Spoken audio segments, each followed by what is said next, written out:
कि हमारा देश हिंदू राष्ट्र है। कारण पाश्चात्य संस्कृति जो पिशाचिनी की तरह मुंह फाड़े खड़ी हुई है और उसी के मुंह में हम जाते जा रहे हैं। कारण हम अपना स्वरूप भूल चुके हैं कि हम कौन हैं। माताओं की भूमिका देश की बागडोर को संभालने में अग्रणी है, हमेशा से रही है। और देवियां देश की जाए अगर तो युग स्वयं ही बदलता चला जाएगा। देवियां साथ की साथ पाए अगर तो दंभ का दम निकलता चला जाएगा।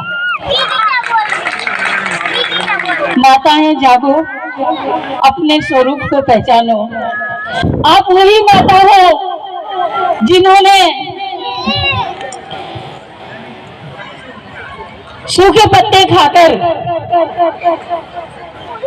एक राजा की कन्या देवती के साथ में कर्दम ऋषि का ब्याह हुआ और तपस्या में बैठ गए। और राजा की कन्या थी फिर भी सूखे पत्ते खाकर और अपना निर्वाह कर लेती है। और जब भगवान देखते हैं कि इससे ज्यादा उच्च कोटि का कौन दंपति होगा जहां पति पत्नी दोनों अपने सत्यता के पथ पर चल रहे हैं, तो उनके यहाँ पर आकर कपिल भगवान ने अवतार लिया। भारत की नारियों में वो ताकत है कि वो अभावों में भी अपने सतीत्व को बचाए रखती है। अभाव उनके आगे अभाव है ही नहीं। बड़े से बड़ा दुख भी उनके आगे नहीं टिकता है। और आज आवश्यकता है माताओं, अपने स्वरूप को पहचानो।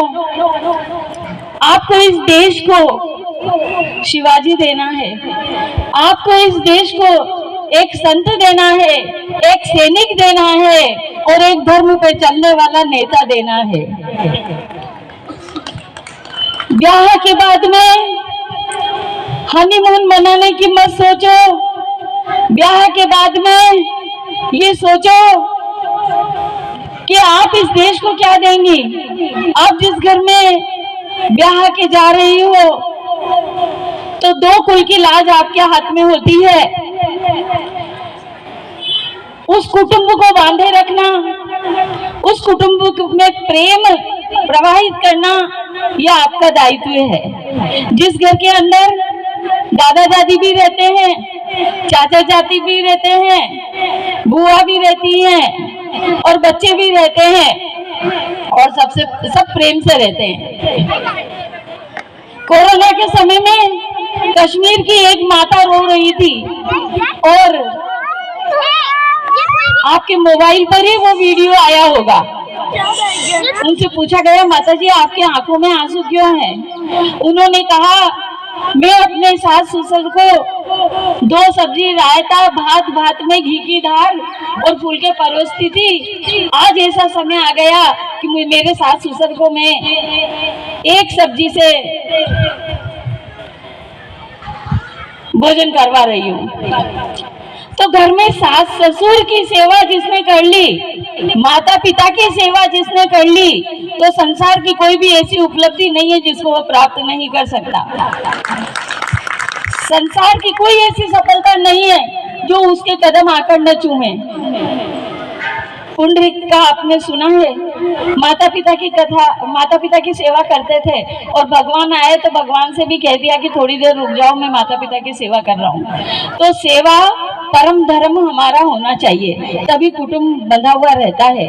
और प्रेम सबको देना चाहिए। वाणी वचने का दरिद्रता, वाणी में दरिद्रता नहीं होनी चाहिए। वाणी ऐसी बोलिए मन का आपा खोए और उनको शीतल करे, आपको ही शीतल हुए।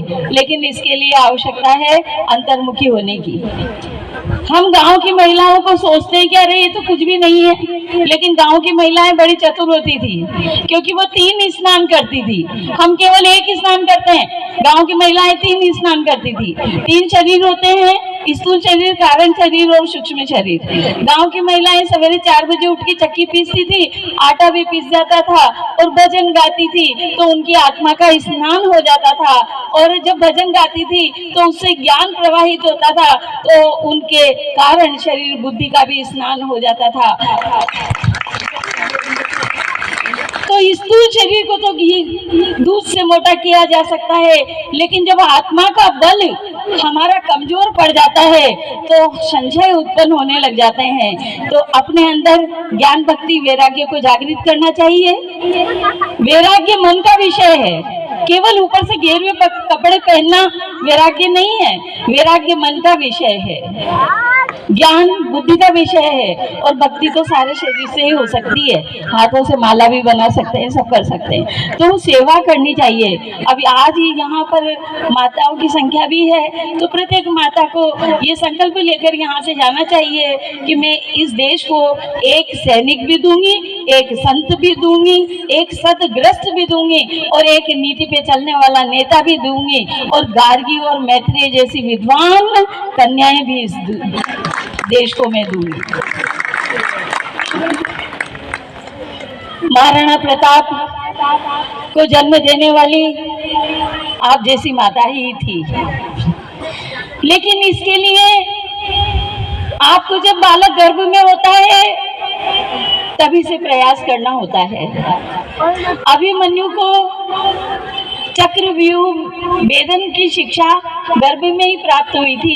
पिता सुना रहे थे माता को कि कैसे चक्रव्यूह के अंदर अगर दुश्मन चक्रव्यूह की रचना कर दे तो उसमें कैसे प्रवेश किया जाता है। अब जहाँ तक प्रवेश करने की बात आई वहां तक तो माता जागृत अवस्था में सुन रही थी पति की बात, और उसके बाद में नींद आ गई, इसलिए अभिमन्यु अंदर प्रवेश तो कर गए लेकिन बाहर नहीं निकल पाए, वो मारे गए। तो गर्भ काल से ही बच्चों के व्यक्तित्व का निर्माण किया जाता है। इसलिए जब गर्भ में बालक होता है तो अपने घर में रामायण पढ़ो, महाभारत पढ़ो, सास ससुर की सेवा करो, तो वो भी सेवक आपका बनेगा। तो व्यक्तित्व का निर्माण तो बचपन से ही किया जाता है।